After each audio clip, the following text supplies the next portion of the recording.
In the context of the ongoing inquiry, we have these loopholes, these things that are not specific, and people who are ill-intentioned take advantage of legislation that is not accurate.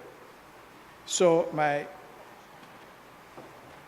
point with highlighting these is based on what we have experienced and indicate that we on this side believe that the legislation needs to be more specific, clearer, and more direct in what is required of these applicants. Is it that we have a new policy to attract investment? Are present investors of need of this? Do we need to have this to facilitate present investors for banking purposes? What is the matter and why is it being pushed?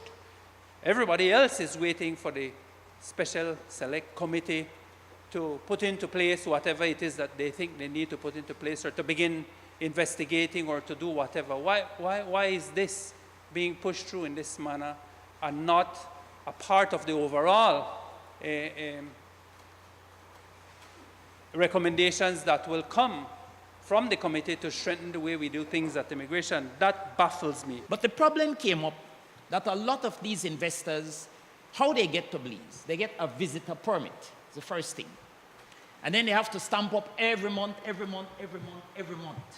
which is a little bit of a hassle, because if they miss a month, immigration grab them, or at least chastise them.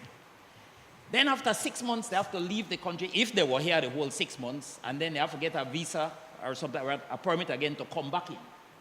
So that doesn't really satisfy their needs, because this is the man where they put in money. So then they have been going to work permits, but he's not really the worker, he is the employer.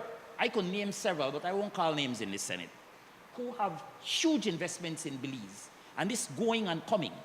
They don't want to be citizens, and they can't be permanent residents. Because permanent residents have to live here, and you have to wait 5 years and turn citizen. They don't want to do that because they're legal resident in another country. You can't be legal resident, I guess, in 2-3 countries. Your legal resident is the US. There are even some investors who have said to us, look, we have other nationalities, but we have a permanent resident for the US. And if we ever get a permanent resident for Belize, well, then that's one big problem. You can't be permanently resident in 2 places. But they want to be able to go and come and be facilitated with that going and coming without having to apply for visa and back and forth.